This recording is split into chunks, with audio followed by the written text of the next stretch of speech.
So Lewis was 90 years old. He goes, Jeff, I really like you. He said, I'm much too old to be renting this place. He said, I'm never going to get any benefit out of it. I said, why don't you just buy it from me? And a couple minutes later, we signed up a deal, and that was it. The next day, we bought the building, and that's what became Epic Toys. We had a gentleman, a local attorney, walk into Epic Toys and basically plopped down his black American Express card that made that tinging sound like money. And he goes, I want this, this, and this, and pointed to 3 different areas in the store. And I said, okay, what is it that you're interested in? And he goes, I want everything on this wall, this wall, and this wall. So he ended up spending over $100,000 with us. Our Star Wars section was smaller than that TV. And that was the only stuff that was left in the store. I mean, this lawyer, he bought my backstock, he bought everything that we had in storage, he bought the toys that I had that I didn't know if I was willing to sell, and he was just like, yeah, just put it on the card. The money wasn't really an issue to him. He just wanted this stuff. The first 2 phone calls that I got were these nothing but Star Wars collections. We get there, he opens up the storage unit. It's a 10 by 10 storage unit. And it is packed. There's like an X-shaped walkway like carved into these boxes. So I was too wide to even get down this pathway.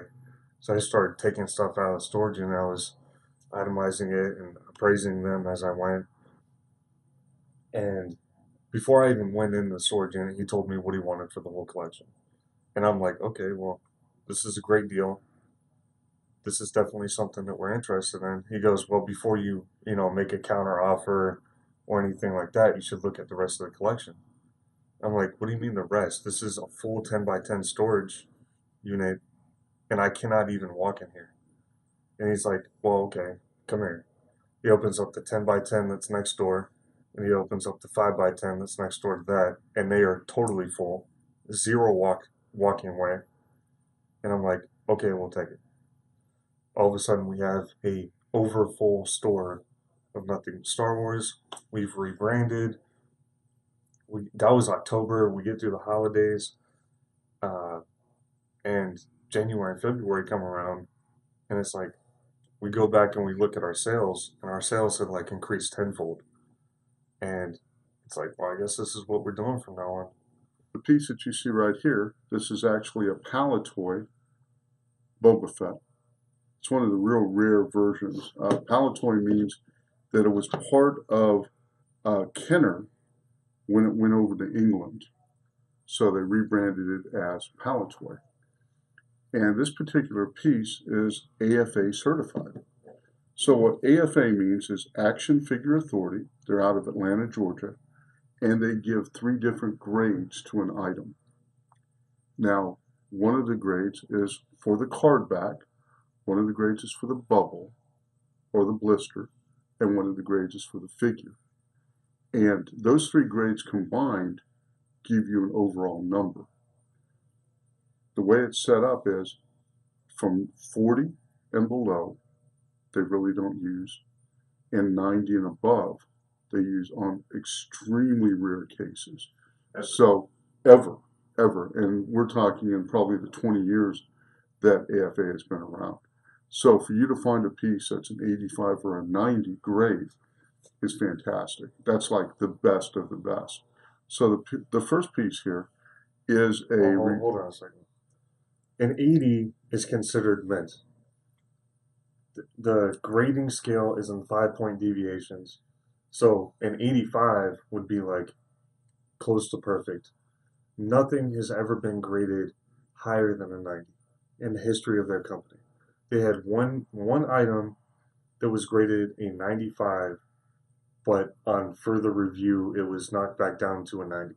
Like it's a G.I. Joe piece. It was a G.I. Joe piece. No Star Wars piece has ever been graded higher than a 90. Now, the way that you would get like a perfect grade on something like that is it would have to be assembled by hand, cut by the most precise machine that you've ever seen, The and figure would have to be hand painted perfectly, by hand by like a sculpted by like a perfectly. heart surgeon. It would have to be every part of it would have to be perfect, and that just doesn't happen. When there's these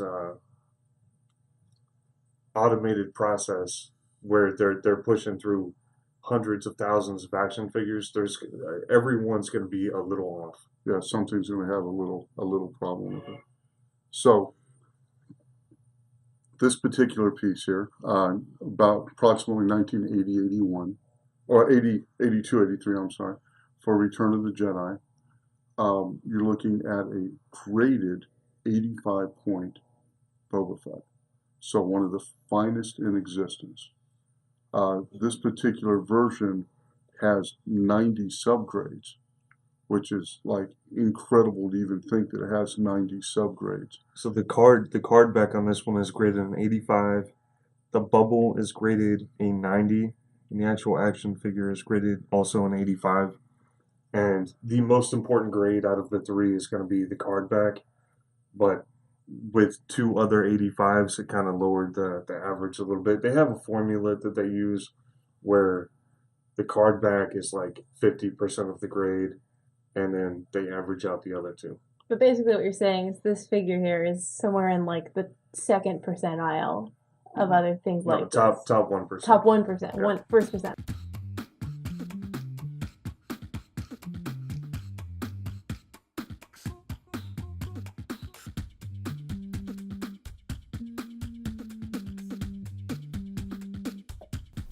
Thank you for watching the Curson's Antiques YouTube channel. If you own an item like this or you would like to, check us out at www.cursonsantiques.com or click the big K at the end of the episode. For more episodes like this, check out our recommended videos. Thanks.